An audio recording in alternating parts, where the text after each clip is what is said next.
مونږ هر یو په خپل کور کې یو مړي ته ناست یو ژړلي دي، مونږ دردېدلي خلک یو چې څوک راته خوږه خبره وکړي خوله مو ورته جینګه شي، بیا مو دا ځای کار نه کوي.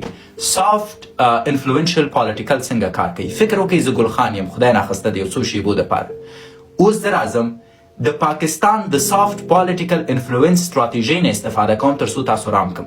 صحیح ده؟ مثال در کوم. محترمو افغانانو، ګورئ تاسو فکر کوئ چې مونږ د کوزي پښتونخوا خلک د تاسو سره مینه نه لرو، داسې نه ده. د مونږ د ځان د تاسو سره فدایي. ګوره جانانه، مونږ هم دلته چې دی ډېر مشکلات لیدلي. دا کوزه پښتونخوا چې کومه ده په دې کې مونږ هم ډېر دردېدلي یو، مونږ هم ډېر زحمت لیدلی. وحدت یوازینۍ لاره ده، مینه یوازینۍ لاره ده. مونږ او تاسو باید یو بل سره یو شو، ځکه که یو بل سره یو نشو مونږ لوی افغانستان نشو جوړولی. او د لوی افغانستان جوړول ماته مهم دي، ځکه زه افغان یم، زه د پاکستان د حکومت نه راضي نه یم. خو مشکل دا دی چې مونږ بیرته د افغانستان د مرکزي حکومت لخوا خرڅ شو، ځکه اوس په دې مجبوریت کې یو.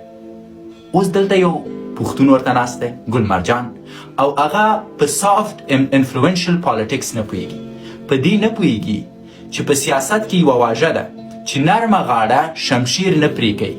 نو تا سره دا سړی د نرمې غاړې د سیاست نه استفاده کوي. هغه راپورته شي ورته وایي چې وروره الله دې راوله ته راشه چې ولونګۍ در په سر کړم. دغه مونږ نه باید تاسو یوازې پریښي وای، مونږ نور په عمر کې هم یوازې نه پرېږدو. اوس زه درته یو $100 درلیږم، په پاکستان کې جهاد شروع کړه. ورور مې هغه په نرمه غاړه زهر خپاره کړه، تاریخ یې بدل کړه او تا ته یې وویلې چې تا هغه خرڅ کړی، کوم چې د نړۍ تر ټولو ستر دروغ دي. 20 میلیونه نشي کولی چې 50 میلیونه خرڅ کړي. او په تاریخ کې دا امکان نه لري چې زه د خاورې سره مې ته او ستا نیا او ستا نیکه خرڅوه او تا بې غیرته راته کتل. خو ته تاریخ ماته غلط معرفي کوي. نو راځي جانانو، قربانو، یارو، مهربان درته وایي، غلط کتابونه درته ریفرنس کوي، ته وایي چې دا څومره خوږ سړی دی. د هغې نه وروسته آهسته آهسته آهسته آهسته خپل زهر خپروي. بیا په عبدالرحمن خان نیوکې شروع کوي، بیا چې دی د احمدشاه ابدالي شان ته توهین شروع کوي، بیا په کابل کې هر څه ستر فساد بولي، تر څو ته د خپل ځان نه کرکه پیدا کړي. دې ته وایي سافت انفلوئنشل پالیټکس یا سافت پالیټیکل انفلوئنشل. مونږ همیشه ماته په خوږو خبرو خوړلي.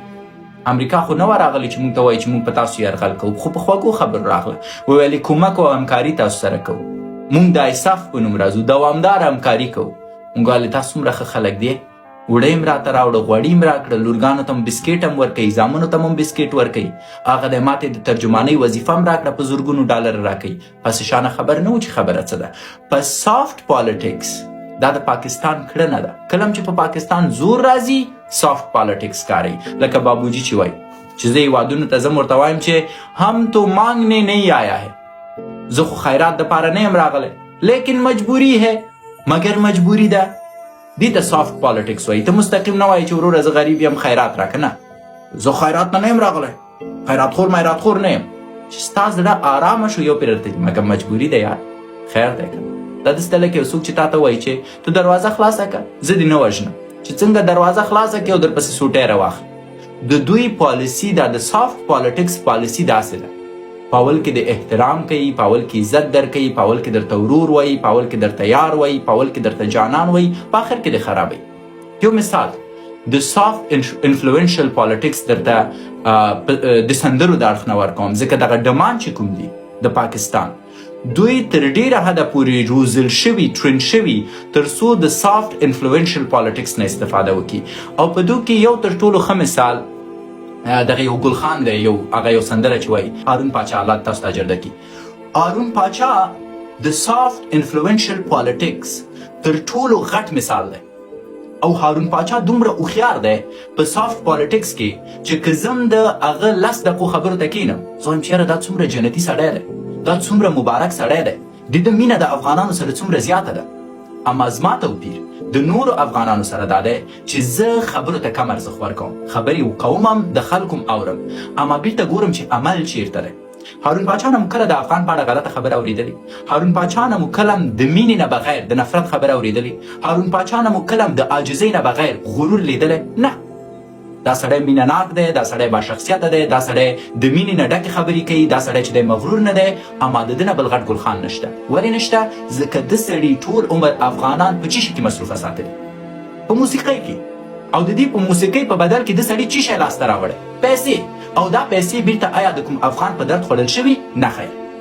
تاسو ثابته کوي چې هارون پاچا دی 10 روپۍ د افغانستان مظلوم ولس ته لیږلي.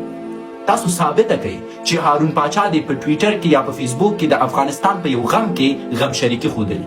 نه هارون پاچا زموږ په غم کې ورک دی.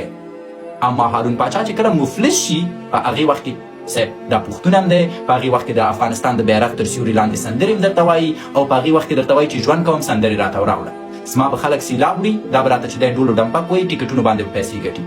اوس زه هارون پاچا ته د هغه د عمل په اساس چې دی وایم. هارون پاچا راغلی و کابل ته، 3 دانې البومه د ده چاپېدل. بیرته یې د البوم مصرف په پاکستان کې و که د افغانستان په سټوډیو کې ونه که. ولې؟ ځکه د افغانستان په سټوډیو کې نه باید د هارون پاچا پیسې مصرف شوي وي. دې ته ګلخانیزم وایي. بنان دا یو مثال دی. هارون پاچا دې نه خفه کېږي، اما دا یو مثال دی چې تاسو باید ورته پام وکئ چې دا سړی چې ماته کلم سندرې وایي، د دې سندرو نه یې ماته ګټه څه ده؟ اما کومې پیسې چې دا په دې سندرو کې اخلي چیرته یې مصرفوي؟ که چیرته ته ماته وایي چې زه افغان یم او زه درته سندرې وایم، ډمګیري درته کوم د پیسو په واسطه، او هلته په ما ماتم یي، ته د دې ماتم یو تکبیح نشي کوی، دا ماتم غندلی نشي، خو ته د سافت انفلوئنشل پالیټکس نه استفاده کوي.